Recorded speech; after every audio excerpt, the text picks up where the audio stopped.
Hello student. आज हम लोग क्लास 8 का कोल एंड पेट्रोलियम चैप्टर पढ़ेंगे। कोल, जिसका हिंदी मीनिंग होता है कोयला, और पेट्रोलियम मीन्स ये पेट्रा, ये जो है दो वर्ड से बना है, Petra and oleum. Petra means होता है रॉक, ओलियम मीन्स होता है ऑयल। तो रॉक के इनसाइड जो ऑयल होता है उसके बारे में, पेट्रोलियम के बारे में पढ़ेंगे और कोल के बारे में पढ़ेंगे। चलिए तो स्टार्ट करते हैं। यहाँ पे है, ये हम लोग एनसीईआरटी बुक से कर रहे हैं। एनसीईआरटी बुक का हम लोग सारी मैटर को आज समझेंगे, कोल एंड पेट्रोलियम से related. We use various material, हम लोग बहुत सारे मटेरियल यूज करते हैं for our daily. Some of them are daily needs, some of them are found in nature. उसमें से कुछ नेचर में पाए जाते हैं, मतलब कि हम लोग को प्रकृति ने दिया है, और सम हम लोग अपने से बनाते हैं। जैसे आप वेजिटेबल खाते हैं, फ्रूट खाते हैं, और बहुत सारे खाने की चीज है, पेड़ पौधे से लकड़ी मिलता है। ये सारे चीज हम लोग को नेचुरल थिंग से मिलता है। कुछ चीज हम लोग ने खुद बनाया है, जैसे अभी हमारे पास कंप्यूटर हम यूज कर रहे हैं, ये हम लोगों ने बनाया है। Mouse, mobile, bench, desk, table, ये क्लासरूम में जो है। यहाँ पे आप जैसे बोर्ड देख रहे हैं, ये बोर्ड जो देख रहे हैं हमारे पीछे लगा हुआ, ये सारी चीज हम लोग ने बनाया है, अपने यूज का है। बट ये नेचुरल नहीं है, हम लोगों ने इसको प्रिपेयर किया। तो कुछ जो बेसिक नीड्स है, जरूरत है, हम लोगों को नेचुरल सोर्सेस से मिलता है, और कुछ हम लोग के द्वारा बनाया हुआ। ओके, तो make a list of various material use by us. बहुत सारे मटेरियल जो हम लोग यूज करते हैं उनमें से कुछ का लिस्ट बनाइए, नेचुरल थिंग्स में से और मैन मेड। ये वेरी सिंपल टॉपिक्स है, अभी हम लोगों ने डिस्कस भी किया कि कौन कौन से मटेरियल। जैसे एयर है नेचुरल, वाटर है नेचुरल, और मैनी मोर्स मिनरल्स है जिसको हम लोग यूज करते हैं, वो नेचुरली मिलता है। मैन मेड मटेरियल, जैसे अभी यहाँ पे लैपटॉप है, हम लोग बोले मोबाइल है, माउस है, बुक्स है, ये ब्लैक बोर्ड है, व्हाइट बोर्ड है, कैमरा है। तो मैनी थिंग्स यहाँ पे है जो हम लोगों के द्वारा बनाया हुआ। तो can air, water and soil be exhausted by human activity. इसमें से बहुत सारे ऐसे चीज हैं जो आज हैं वो खत्म भी हो जाएगा। ओके, और कुछ हैं जो कि मतलब कि जल्दी खत्म हो जाएंगे। तो यहाँ पे हमारा क्वेश्चन है, can air, water and soil be exhausted. क्या एयर, वाटर एंड सॉइल खत्म हो सकता है? You have already studied about water in class 7। Water के बारे में आप पढ़े, वाटर का सोर्स क्या है, कितना उसका अवेलेबिलिटी है, इन सारे चीज के बारे में, वाटर कंजर्वेशन के बारे में, वाटर ट्रीटमेंट के बारे में आप क्लास 7 में पढ़े। तो ये वाटर है लिमिटलेस रिसोर्स। तो देखिए वाटर एक्चुअली ये रिसाइकल होता है, इसलिए हम लोग इसको एग्जॉस्टिबल रिसोर्स नहीं बोलेंगे। जैसे लाइट है, आज डे में हम लोग सनलाइट यूज करते हैं, तो ये लाइट भी हमारे पास एबंडेंट मात्रा में, बहुत सारे मात्रा अमाउंट में है, जो कि हम लोग बहुत सारे ईयर तक, हम अपने लाइफ स्पेन में इसको खत्म नहीं कर सकते। तो ये चीज है। अब जैसे हम बात करें अभी डीजल पेट्रोल, इसका दाम भी देखिए बहुत बढ़ा हुआ है ना।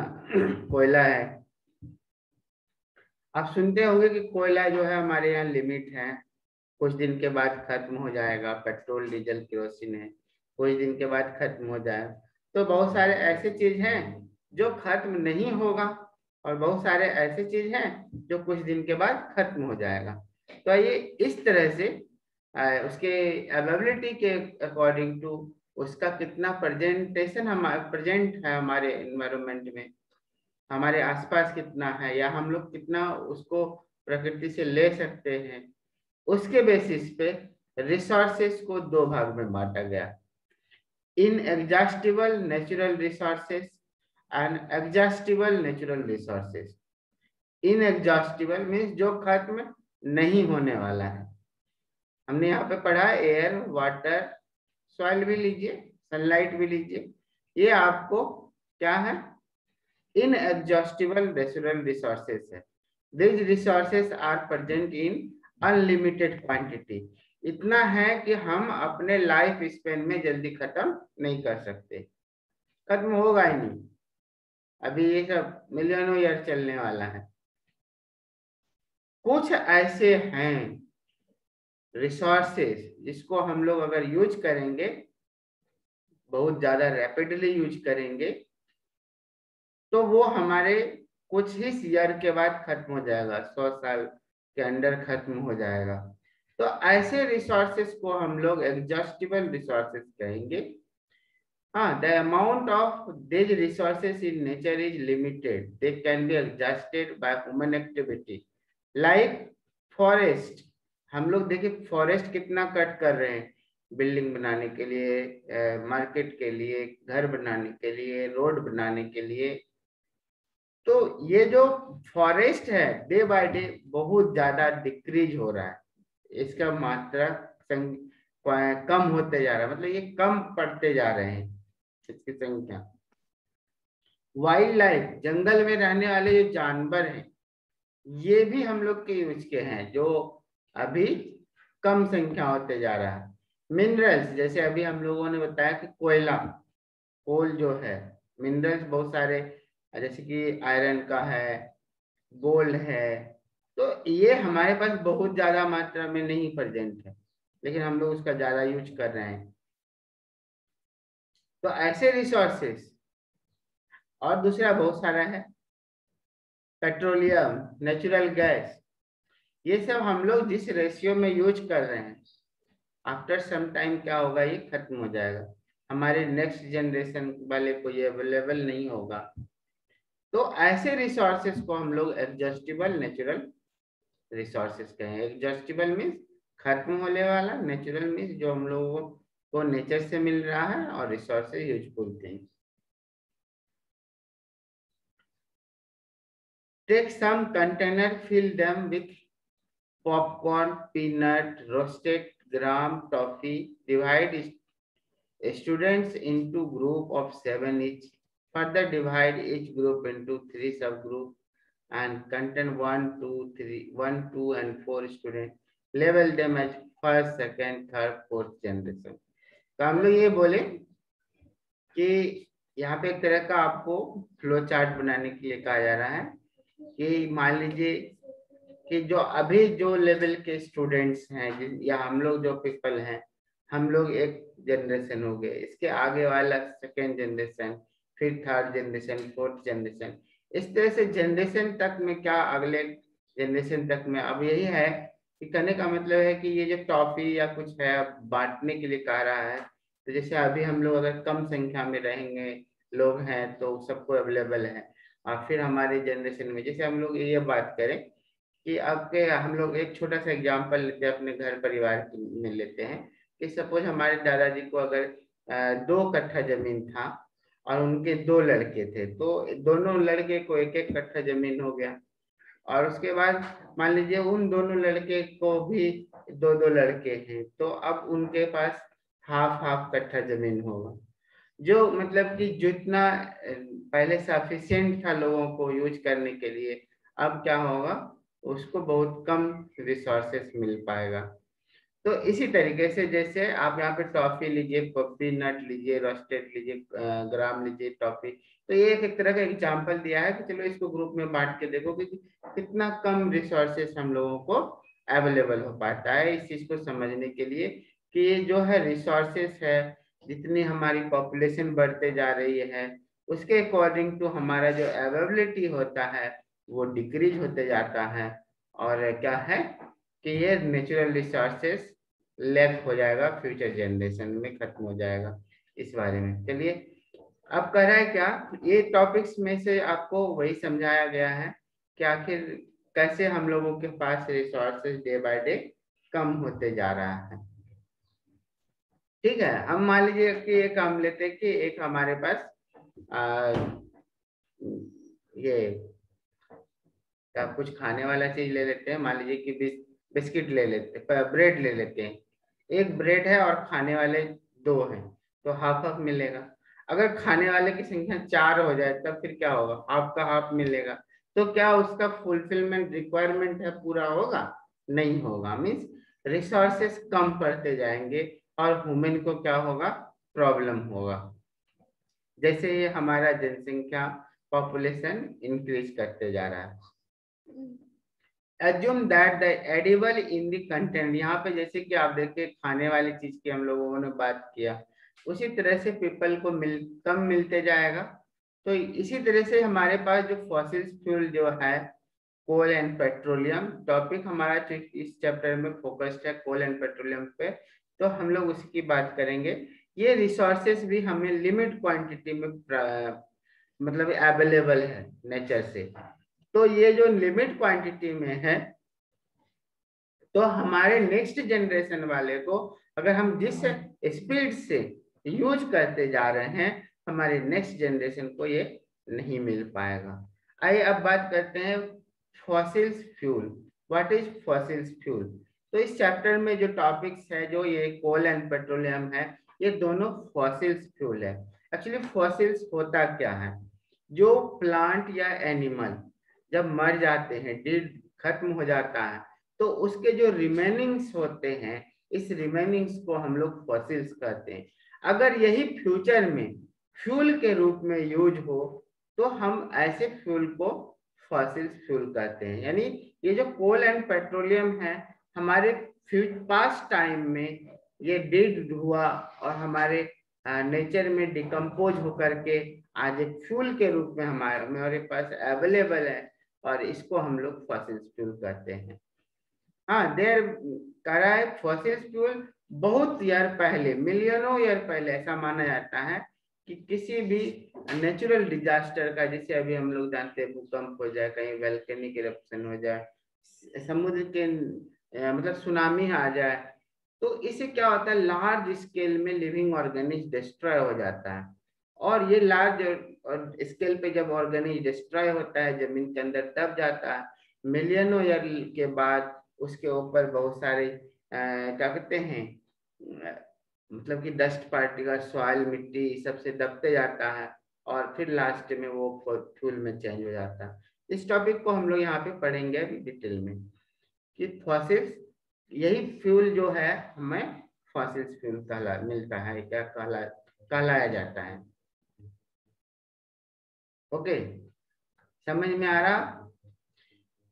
अब आइए कोल क्या है। ये देखिए यहाँ पे कोयला तो बिल्कुल काला जैसा हम लोग देखते हैं आसपास, है ना। तो कोल जो है एक्चुअली ये मेनली कार्बन का बना होता है। इसमें कुछ अदर भी जो है इम्प्योरिटीज भी रहते हैं, लेकिन कोल जो है मेनली उसमें कार्बन होता है। ये हार्ड होता है, हम लोग देखे हैं, परचेज भी किए होंगे, किसी कोई फंक्शन वगैरह में देखे होंगे। जनरली पहले टाइम में जो है रेलवे इंजन, सिस्टम इंजन चलाया जाता था, और अभी भी बहुत सारे ऐसे इलेक्ट्रिक जो इलेक्ट्रिक जहाँ पे प्रोड्यूस किया जाता है, थर्मल पावर प्लांट में यूज होता है। अभी जो ब्रिक्स है, ब्रिक्स फैक्ट्री में चिमनी में यूज किया जाता है, चिमनी ईटा को बनाने के लिए, जो भी ईट हो ब्रिक्स को बनाने के लिए यूज किया जाता है। तो यानी कि कोयला आप यहाँ पे देखिए बहुत ही इम्पोर्टेंट है। माना जाता है कि अगर जितना भी रिसोर्सेस है, अभी हम लोग का एनर्जी का सोर्स है, उसमें कोयला बहुत ही इम्पोर्टेंट रोल मतलब कि प्ले कर रहा है। Coal is one of the fuel used to cook earlier time में कोयला ही मेनली यूज करते थे, रेलवे इंजन चलाने के लिए यूज करते थे, और इसीलिए कोयला को ब्लैक गोल्ड कहा जाता था। ठीक है, क्योंकि ये ब्लैक कलर में है, ये ब्लैक गोल्ड कहा जाता था हमें। मतलब कि इसे अब देखिए, about 300 million year ago the earth had dense forest. ऐसा माना जाता है 300 मिलियन ईयर पहले हमारे अर्थ पे बहुत घना जंगल था, wetland area. Due to natural process जैसे flood, forest get buried, forest क्या हो गया, जंगल में, जंगल जो है दब गया। एज मोर सॉइल डिपोजिट, जैसे देखेंगे, ध्यान दीजिए, एज मोर सॉइल डिपोजिटेड ओवर देम। आप देखिएगा, मैं एक थोड़ा सा एग्जांपल लेता हूँ। आप घर में जैसे कोई भी चीज रखते हैं तो 2-3 दिन अगर आप सफाई नहीं करेंगे, देखिएगा उसके ऊपर डस्ट का लेयर पड़ जाता है। तो ये जो लेयर है, अगर हम लोग बहुत दिन तक, 1 महीने 2 महीने तक देखिए कि सफाई नहीं करेंगे, तो और भी इस पे डस्ट का लेयर ज्यादा हो जाता है। फिर इसी तरीके से सोचिए, जब मिलियनों या बिलियनों ईयर लगे तो बहुत सारे लेयर्स क्या होते हैं, दबते जाते हैं। जनरली क्या होता है, मान लीजिए कि कोई भी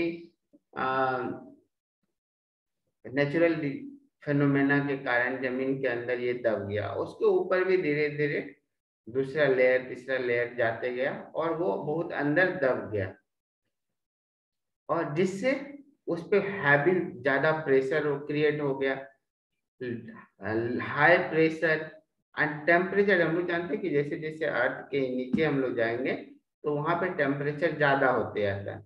तो high pressure and high temperature के कारण ये जो प्लांट था वो कोल में कन्वर्ट हो गया, slowly converted to coal. As coal content many का, कोल में देखिए हम लोग जो प्लांट एनिमल की बात कर रहे हैं, इसमें तो कार्बन, हाइड्रोजन, ऑक्सीजन इसका मेनली कंपाउंड है। इसके अलावा भी और भी मटेरियल एलिमेंट या कंपाउंड पाए जाते हैं। तो ये जो होता है हाई प्रेशर के कारण ज्यादातर क्या होता है, वो इवापोरेट हो जाता है, वेपोराइज हो जाता है, क्योंकि हाई टेम्परेचर एंड प्रेशर को वो मतलब कि उससे वो कन्वर्ट हो जाता है गैसियस स्टेट में। मेनली कार्बन बच जाता है और यही कार्बन जो है कोल बन जाता है। ओके, अब यहाँ पे देखिए कि यहाँ पे कोल माइन दिखा गया, कोयला का खदान। यहाँ पे मशीन लगा हुआ है, ठीक है, ये जमीन में गड्ढा करके वहां से नीचे से कोल को बाहर निकाला जाता है।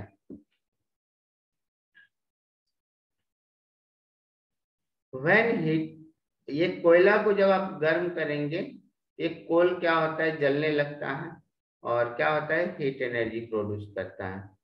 Coal is produced in industry to get some useful product.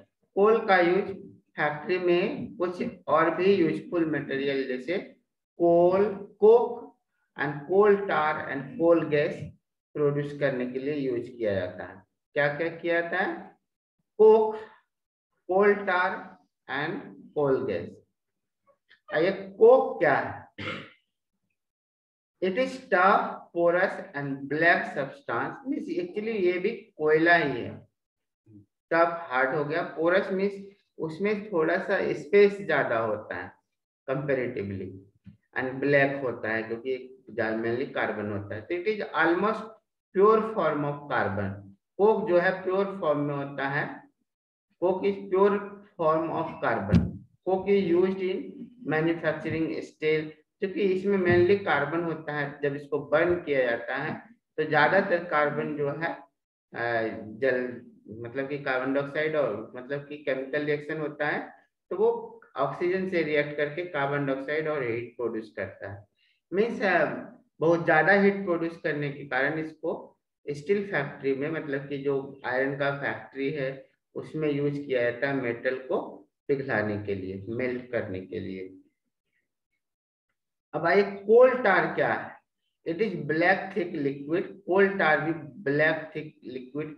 हम लोग अलकतरा बोल रहे हैं ना, वो कोल टार है with an unpleasant smell. It is a mixture of many compound, लगभग 200 कंपाउंड्स हैं इसमें मिले होते हैं। हाँ, obtain from product obtain from coal tar are used in starting material for manufacturing various substance. बहुत सारे सब्सटेंस इंडस्ट्री में बनाने के लिए, फैक्ट्री में बनाने के लिए यूज होता है, जैसे colour, dye, drugs, explosive material, perfume, plastic, paint, photographic material, हाँ, रूफिंग मटेरियल, ये सारे चीज को बनाने के लिए यूज किया जाता है। Interestingly, naphthalene ball used to repel moth and other insects are also obtained from coal tar. Naphthalene बोल फिनाइल का हम लोग बोल करते हैं ना, फिनाइल, ये सब का हम लोग यूज करते हैं, तो वो भी इन चीजों से ही बनता है। कोल का बहुत सारे टाइप्स है, bitumen petroleum product is used in place of coal tar for melting road, for metalling road बनाने के लिए भी यूज किया जाता है बिटुमेन, पेट्रोलियम प्रोडक्ट है। अब आइए कोल गैस क्या है। ये जो जब coal gas is obtained during the processing of coke to get coke, coal to coke, कोयला से जब कोक हम लोग बनाते हैं, इस टाइम ये कोल गैस भी प्रोड्यूस होता है एज ए बाय प्रोडक्ट। किस फॉर्म में? By product. जैसे कि आप मान लीजिए सब कुछ कोई चीज निकालते हैं, उस कोई चीज बनाते हैं, तो उसके साथ कोई दूसरा तीसरा सब्सटेंस भी जो बनता है यूजफुल मटेरियल, उसको बाय प्रोडक्ट हम लोग कहते हैं। तो कोल गैस एक तरह का बाय प्रोडक्ट है and used for street lightning. मतलब पहले के समय लंदन में 1810 ईस्वी में, हाँ, इन न्यूयॉर्क अराउंड 1820, ये सब जो है स्ट्रीट लाइट के लिए यूज किया जाता था। स्ट्रीट लाइट समझ रहे हैं, रोड के किनारे जो लाइट लगाया जाता था। As a fuel in many situation, as a fuel in many industries situated near the coal processing plant, और बहुत सारे इंडस्ट्री में भी यूज किए जाते हैं। तो हम लोगों ने आज कोल को समझ लिया है, और कोल, इसमें कोल का टाइप भी पढ़ना है, जैसे कि बिटुमिनस, एंथ्रासाइड, बिटुमिनस एंड होता है पीट, एंथ्रासाइड एंड बिटुमिनस। इसमें सबसे बेस्ट कोल एंथ्रासाइड होता है, लेकिन उसका अवेलेबिलिटी कम होने के कारण हम लोग उसको क्या करते हैं, ज्यादा यूज नहीं कर पाते हैं, कॉस्टली होता है। इसलिए बेस्ट गुड कोल में हम लोग अगर गिनती करते हैं तो बिटुमिनस को करते हैं, क्योंकि वो हमारे लिए, हमारे पास अवेलेबल ज्यादा मात्रा में है। Okay, thank you.